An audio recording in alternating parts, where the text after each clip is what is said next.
Hi everybody, this is Ashima, your Coderella, and welcome to my YouTube channel. Today I'm going to start a new topic in machine learning's tutorial, which is hypothesis.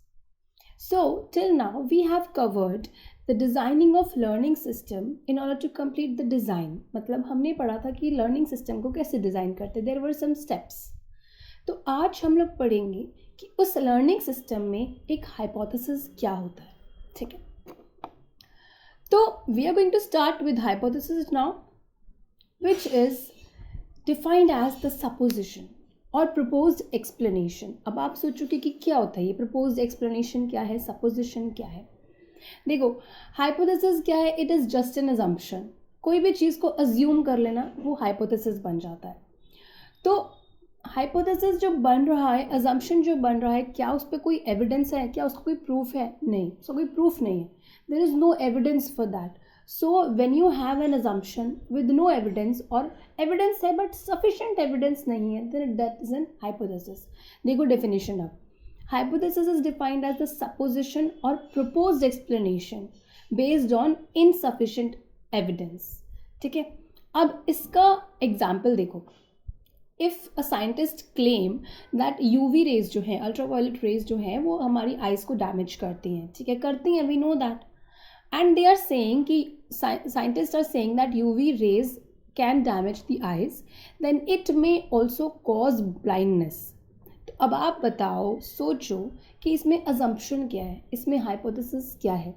UV rays damage तो कर रही हैं, but इसमें assumption क्या हो गया? It may या फिर can.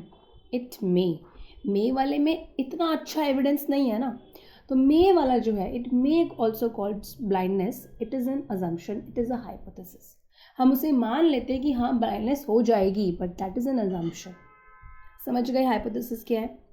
अब हम देखते हैं हाइपोथेसिस एमएल में क्या है. ठीक है. अब एमएल के अंदर हाइपोथेसिस क्या है. देखो हाइपोथेसिस को पढ़ने से पहले एक चीज़ छोटी सी देख लो कि सोचो आपके पास एक अननोन टारगेट फंक्शन है. टारगेट फंक्शन क्या था? We were studying in designing a learning system. Target function was कि आप क्या बनाना चाहते हो. आप जो बनाना चाहते हो, जैसे अगर आप चेस खेल रहे हो तो आपका फंक्शन क्या होगा कि आपका नेक्स्ट मूव क्या हो सकता है ना. So we have a target function. अब टारगेट फंक्शन को करने के लिए आपको कुछ डेटा चाहिए होता है. सपोज आपका टारगेट फंक्शन है कि ये पर्टिकुलर फ्रूट एप्पल है या नहीं है, that is your target function. तो उसके लिए आपको डेटा चाहिए ना. पहले से काफ़ी सारे एप्पल आपको दिखाने होंगे उस मॉडल को कि देखो ऐसे टाइप के एप्पल होते हैं, तब वो एक अननोन फ्रूट को एप्पल बता पाएगा. तो आपने उसको डेटा दिया. अब अननोन टारगेट फंक्शन पे उसने ट्रेनिंग एग्जांपल्स लिए. ट्रेनिंग एग्जांपल्स मतलब एक्सपीरियंस. डेटा लिया और उससे क्या बनाया? लर्निंग एल्गोरिथम बनाया. और लर्निंग एल्गोरिथम ने क्या किया? फाइनल हाइपोथेसिस दिया. फाइनल हाइपोथेसिस मतलब फाइनल अजम्पशन दिया कि हाँ ये एप्पल हो सकता है, ये वाला फ्रूट एप्पल हो सकता है. फाइनल हाइपोथेसिस दिया. अब there can be multiple hypothesis ना. Multiple hypothesis such as this is a apple और दिस इज अ ग्रेप और this is a strawberry, this is an orange. हो सकते हैं ना काफ़ी सारे हाइपोथेसिस. तो ये वाले हाइपोथेसिस स्पेस में जाते हैं. इसमें से ही एक उठाएंगे, इनमें से ही हाइपोथेसिस स्पेस में से एक उठाएगा लर्निंग एल्गोरिथम और फाइनल आउटपुट दे देगा. ठीक है, एमएल में ये होता है.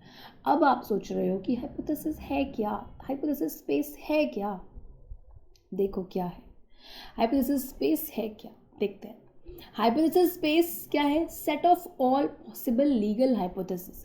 उस हाइपोथेसिस स्पेस के अंदर बहुत सारे हाइपोथेसिस हैं. मतलब उसके अंदर बहुत सारी अजम्पशन है कि ये एप्पल हो सकता है, ये या फिर ये स्ट्रॉबेरी हो सकती है. There are various assumptions in the space. But उस स्पेस के जो अजम्पशंस है, स्पेस के जो हाइपोथेसिस हैं, वो क्या है? वो क्या है? ये देखो हाइपोथेसिस क्या है? Just an approximate function. एक अप्रॉक्सीमेट फंक्शन है. फंक्शन क्या है कि ये एप्पल है या ऑरेंज है. एक हाइपोथेसिस है. उसको निकालते कैसे हो? क्या क्या क्या बता क्या रहा है वो हाइपोथेसिस कि कुछ इनपुट के लिए मेरा ये आउटपुट होगा, कुछ बहुत सारे डेटा के लिए, बहुत सारे डेटा इनपुट्स के लिए मेरा ये पर्टिकुलर आउटपुट होगा. ये तो बताता है हाइपोथेसिस. अब उसको रिप्रेजेंट कैसे करते हैं?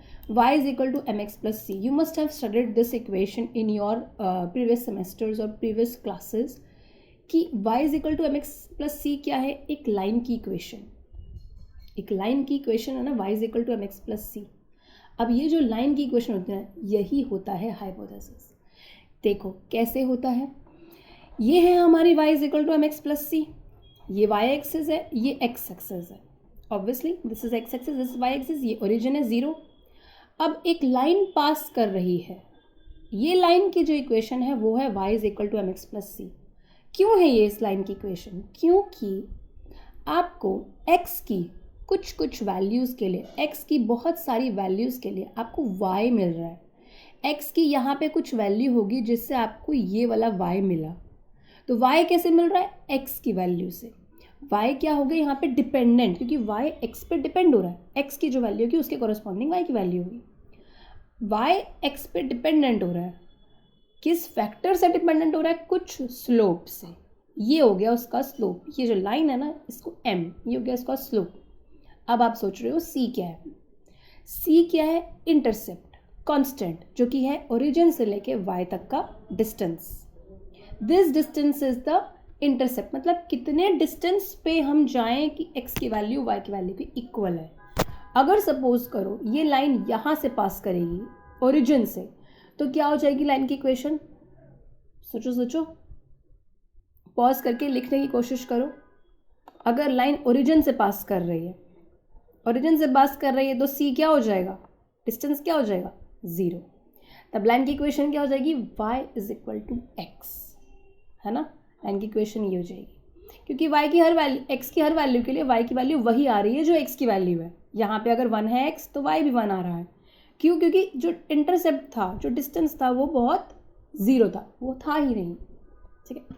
सो ये जो लाइन है ना यही हाइपोथेसिस है, आउटपुट बता रही है ना, ये इनपुट्स पे, कुछ इनपुट वैल्यू पे, x की इनपुट वैल्यू पे आउटपुट आ रहा है y, तो हाइपोथेसिस है। अब इन जनरल टर्म्स में हाइपोथेसिस क्या है, देखो मशीन लर्निंग में कैसे बताएंगे। एग्जाम्पल लेते हैं, छोटा सा एग्जाम्पल है, बहुत सिंपल सा एग्जाम्पल है। This is x axis, this is y axis, we have some data. अब इस डेटा में जो ये रेड वाले पॉइंट्स हैं, these are for one label. Red वाले पॉइंट सपोज करते हैं माइनस लेबल है, लेबल याद है, एप्पल है या स्ट्रॉबेरी है, outcome, output is the label. Target, target क्या निकालना है।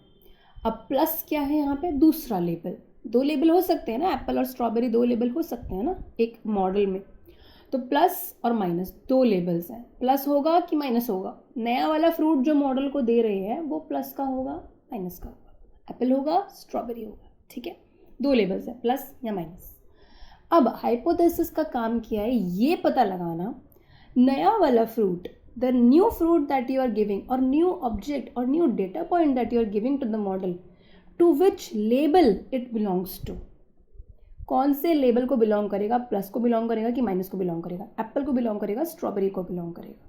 ये हाइपोथेसिस को निकालना है, यही हाइपोथेसिस का काम है, कुछ इनपुट के लिए एक आउटपुट बताना। फाइन, अब आते हैं नेक्स्ट। ये देखो, वी हैड इनपुट, हमारे पास कुछ वैल्यू लेबल्स थे, कुछ क्लासेस थी, प्लस वाली और माइनस वाली। अब ये क्वेश्चन मार्क क्या है, ये क्वेश्चन मार्क कोई अदर लेबल नहीं है, ज़्यादा दिमाग नहीं चलाना, क्वेश्चन मार्क अदर लेबल नहीं है, क्वेश्चन मार्क है न्यू डेटा, समझ रहे हो, क्वेश्चन मार्क है न्यू डेटा। अब आप चाइल्ड को पहले से बताते हो 5 दिन की, देखो बेटा ये एप्पल है, ये स्ट्रॉबेरी है, ये एप्पल है, ये स्ट्रॉबेरी है, ये एप्पल है, ये स्ट्रॉबेरी है। 5 दिन के बाद पूछोगे, एक नया फ्रूट लेके जाके पूछोगे ना, जो उसको आपने दिखाया नहीं था, मतलब दिखाया भी होगा इन द सेंस, आप उससे पूछोगे कि बताओ ये कौन सा फ्रूट है, वो बच्चा बताएगा कि एप्पल है, स्ट्रॉबेरी है। अब ये जो क्वेश्चन मार्क है ना, ये नया वाला फ्रूट है, जिसने देखा नहीं था पहले, ऐसे ऐसा वो लर्न करेगा, दिमाग से सोचेगा, अच्छा ऐसी शेप का, रेड कलर का लीफ के साथ एक एप्पल होता है ना। तो इसी में भी उसने ये वाले एग्जाम्पल्स पहले नहीं देखे थे, ये थे ट्रेनिंग डाले, ट्रेनिंग वाले, जिससे उसको ट्रेन किया था। टेस्ट के लिए हमने उससे क्वेश्चन मार्क डाला कि बताओ ये वाला क्वेश्चन मार्क जो है ये प्लस में जाएगा कि माइनस में जाएगा। अब हाइपोथेसिस का काम क्या है, दो लेबल को अलग करना। भाई प्लस वाले कैसे हैं, एक जैसे अलग हो जाओ, माइनस वाले एक जैसे अलग हो जाओ, ठीक है। कैसे करेगा, कैसे हाइपोथेसिस कैसे करता है, लाइन बनाता है, लाइन बनाता है ना, फिटिंग लाइन, इसको बोलते हैं फिटिंग लाइन। तो यहाँ पे क्या करेगा, obviously will create a line. तो इसने बना दी एक लाइन। देखो, this line is your hypothesis. Hypothesis क्यों बोल रहे हो? अजम्पशन है कि प्लस वाले इधर हैं, मेरे लेफ्ट में है प्लस वाले, मेरे राइट में है नेगेटिव वाले, माइनस वाले लेबल इधर है, प्लस वाले लेबल इधर है। अब जो क्वेश्चन मार्क आ रहा है, जो इधर लाई करेगा ना क्वेश्चन मार्क, ये वाला और ये वाला, मैं बोलूँगा कि ये प्लस वाला क्वेश्चन मार्क है, इस क्वेश्चन मार्क का लेबल प्लस है। जो भी क्वेश्चन मार्क मेरा राइट साइड में लाई करेगा, मेरी लाइन से राइट साइड में लाई करेगा, वो मेरा माइनस वाले लेबल के लिए है। मतलब लेट अस सपोज अगर मेरे दो लेबल थे एप्पल और स्ट्रॉबेरी, तो ये जो क्वेश्चन मार्क इधर आया है ना, तो वो मेरा एप्पल होगा, और जो क्वेश्चन मार्क इधर आए हैं ये दो, वो मेरे स्ट्रॉबेरीज होंगे। Got it? Simple, easy. नहीं समझ आया रिप्ले करो, दोबारा देखो, फिर भी नहीं समझ आया रिप्ले करो, समझ आएगा, गारंटी समझ आएगा। It's just in your mind, ठीक है, आएगा समझ, पक्की बात है। सो आ गई ये वाली बात, हो गई। नेक्स्ट चलते हैं। अच्छा एक बात बताओ मुझे कि जब ये लाइन उसने बनाई, उसने बोला मेरे लेफ़्ट वाले प्लस हैं, मेरे राइट वाले नेगेटिव हैं, जो भी क्वेश्चन मार्क नया आया वो इधर वाला प्लस होगा, इधर वाला माइनस होगा। क्या उसने इस लाइन को सही से फिट किया है? क्या उसके लेफ्ट में सारे प्लस हैं? क्या उसके राइट में सारे माइनस वाले हैं? उसने ये फिटिंग लाइन जो बनाई है ये सही बनाई है? सोचो, सही बनाई है?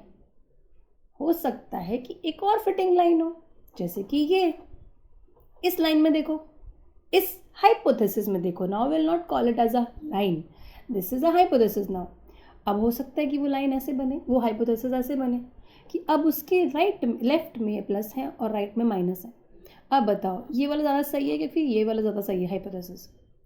I think this hypothesis is better, क्योंकि यहाँ पे माइनस वाले कम हैं और यहाँ पे माइनस वाले थोड़े ज़्यादा हैं, है ना। और यहाँ पे प्लस वाले 5 हैं, यहाँ पे प्लस वाले 3 हैं। अब बताओ क्या करें, कौन सा वाला बेटर है?